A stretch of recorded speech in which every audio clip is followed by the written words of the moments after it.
Welcome guys to another deck concept. Today we're looking at the Odd Eyes Nekroz Phantom Knight Dragon deck concept. So when I heard the new Exceed Pendulum monster and the new Synchro Pendulum monster being both dragons, I just had to make a new deck based around them. As well as this is going to be a really old deck that I'm going back to. It was a video that I made 10 months ago called the Nekroz of Red Dragon, I think. And it's pretty old, but I've made some modifications to the deck and now we can bring out both of these monsters. For our Eternal Rank 6 engine, we have the Heretics, we have Heretic Dragon of Set, Tefnuit, Sue, Convocation to search them out, Labyrinth Dragon. We're not running Wattail Dragon because I don't think it's necessary in this deck. Labyrinth Dragon allows us access to Ultimea. Before we talk about the Nekroz monsters, let's talk about ritual supports. So we have Manju to search out our ritual spells or monsters. Sentou, the lesser version of Manju, basically only be able to search out ritual monsters. Preparation of Rites. I don't think this card will go up to 2 or 3 with all the new ritual support, especially Cyber Angels, because that deck is pretty strong, as well as it fits in the category of level 7 or lower ritual monster from your deck. Nekroz of Colossalus. This card enables you to search out a ritual Nekroz spell card, so that's really good because now Sentou is basically like a Manju. We got Nekroz of Unicorn. Nekroz of Brainek, level 6, that's pretty key. However, it is 1 on the ban list, so if Nekroz of Brainek gets banished, you're kinda screwed.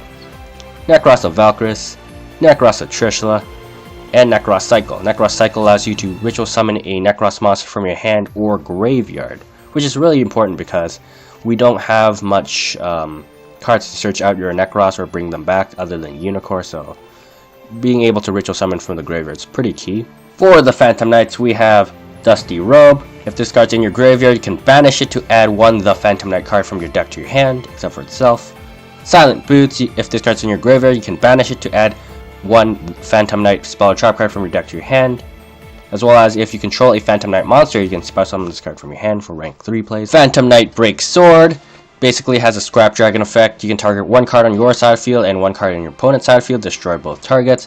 As well as if this Exceed Summon card is destroyed, you get to target 2 Phantom Knight monsters from your graveyard with the same level and special summon them to your side of the field and increase their levels by 1.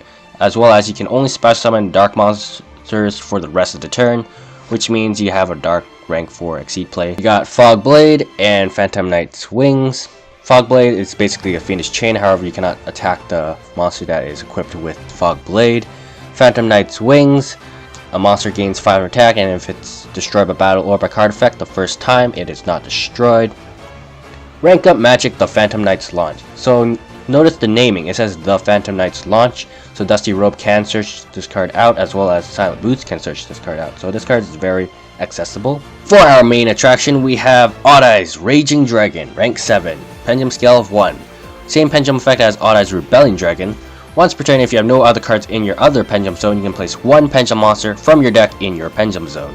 Pretty strong effect if you're using a Pendulum deck for sure. It requires 2 level 7 Dragon type monsters. If you can Pendulum summon level 7 monsters, you can Pendulum summon this face up card from your extra deck. So that's basically getting over the rules of ranks and levels, I guess. If this card is Exceed Summon using an Exceed monster as Exceed material, it gains these effects. You can attack twice during the battle phase, and you can detach 1 Exceed material to destroy all cards your opponent controls, and then you gain 200 attack for each card destroyed. So this card can potentially OTK really fast, because if you destroyed 5 cards, that's 1,000 and more attack, that's 4,000, and you can attack twice, that's basically 8,000 for game, so that's really powerful. As well, it has a different sort of condition. If this card is destroyed by battle or by card effect in the monster zone, you can place it in the Pendulum zone without actually destroying any other Pendulum cards, like Odd Eyes Rebellion requires to place it in the Pendulum zone. Clearwing Fast Dragon. We're so early that the picture is still black and white. So this is a level 7 Synchro Pendulum monster with a Pendulum scale of 4. Pendulum effect, you can send 1 Speedroid tuner monster and 1 non-tuner monster you control to the graveyard whose level exactly equals to level 7. Special summon this card from your Pendulum zone, and you can activate this effect once per turn. So basically this is like Synchro summoning from your Pendulum zone for this card, so that's pretty neat. This card requires a tuner monster and 1 or more non-tuner wind monsters. So that's pretty generic, I'd say, other than that non-tuner bit. But that's really easy in Speedroids. It's even easier to summon this card than Crystal Wing Synchro Dragon, I'd say. except for like non-wind decks, I guess. Once per turn during either play's turn, you can target one monster your opponent controls that was special summoned from the extra deck, negates this effect, and if you do, its attack becomes 0. You can activate this effect once per turn during either play's turn, so this is basically the Nekroz of Colossus effect, copy pasted onto Clearwing. The only difference is that Clearwing can only target your opponent monsters, while Nekroz the Colossus can target any monster, so I guess that's a minor difference, I guess. But literally the same effect. So if this card is destroyed in the monster zone by battle or by card effect, you can basically place it in the Pendulum zone. More dragons, we have Odd Eyes Rebellion Dragon. Even though Odd Eyes Raging Dragon seems infinitely better, Rebellion Dragon still has its uses. Number 24, the Vampiric Dragon. Not even a dragon, it's still a war monster, but yeah, it has dragon in it, so it's pretty good in my books. 2 level 6 monsters, no problem in Heretics. So this card basically is a Book of Moon during either player's turn to extra deck summon a monster, flip it face down defense position, and if this card's flipped face up, you can send one card on the field to the graveyard. This effect does not target, so this card is pretty good already. As well as if this face up card is sent to the graveyard or it's banished, you get to special summon this card in face down defense position. So that's really a persistent effect, I'd say. The Odd Eyes combo in this deck requires you to have a rank 6 play. Labrador Dragon and Necroz Brainak is typically your Exceed materials, because you'll ritual summon the Brainak using a level 6 Heretic monster, and then you'll special summon the Labrador Dragon because the Heretic was tributed for the Brainak ritual summon. So then you rank 6 into number 24, the Vampiric Dragon, which is a dark rank 6 monster. Being rank 6 and dark is quite important because of the rank up magic. The Phantom Knight's launch can only target a dark Exceed monster, and we're going to rank it up by 1 rank, which is indeed the rank 7 Odd Eyes Rebellion Dragon or the rank 7 Odd Eyes Raging Dragon. But the rank up magic requires the Exceed monsters to have no Exceed materials.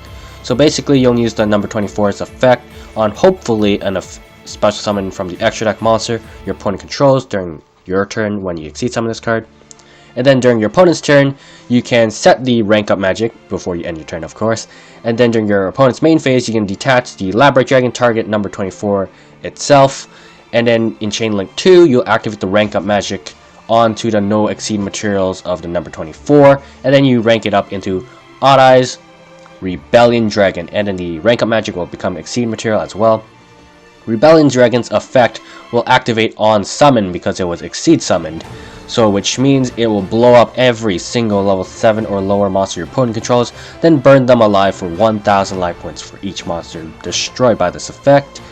It won't get its multiple attack effect because this is during your opponent's turn, but you know, destroying all level 7 or lower monsters, stopping any Synchro or maybe Exceed plays from happening, that is pretty huge, so that's why Odd Eyes Rebellion Dragon is pretty useful in this circumstance. If this was on your own turn, then Odd Eyes Raging Dragon might be a better option because this card can technically nuke your entire opponent's board and then attack multiple times for possibly going for game. I briefly mentioned Brainak and Heretics from the last combo, but let's go over again real quick.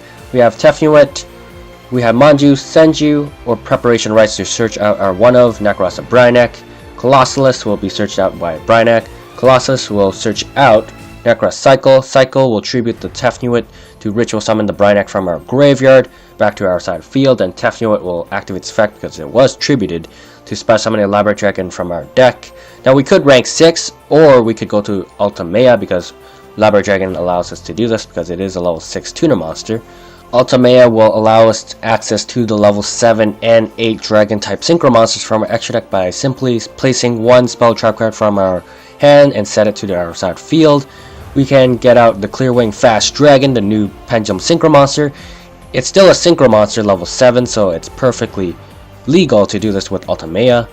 As well as we can still go for Crystal Wing Synchro Dragon, which is still technically better than the Clearwing Fast Dragon, but hey, it's a new monster, so I kind of want to get out the Clearwing Fast Dragon. Since we are running Heretics, we can make Beatrice, the Eternal Lady, really easy in this deck. Sadly, she's at 1, but 1 is all we need.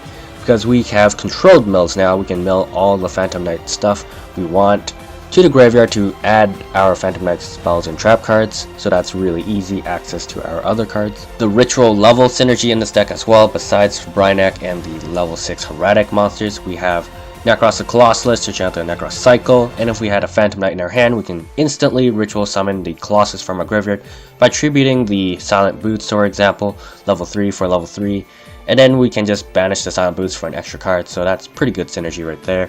As well as with Nekroz of Trishula, we can use like a level 6 Heretic with the level 3 Phantom Knight monster, and that's level 9, so we can Trishula easily as well. With a set and Manju, for example, that's level 9 as well. So this is what this deck looks like. It's quite interesting because we can get out every single monster in the game with this deck. We have your vanilla Labrador Dragon, your effect monsters, your ritual monsters, your exceed monsters, your synchro monsters, your exceed pendulum monsters, your synchro pendulum monsters. You even have a fusion. If Beatrice dies, you summon the fusion Dante, right? So that's pretty interesting, I'd say. As well as the Evil Swarm Ophion you see there in the extra deck. You can potentially summon it with the Phantom Knight Break Sword with the rank up magic.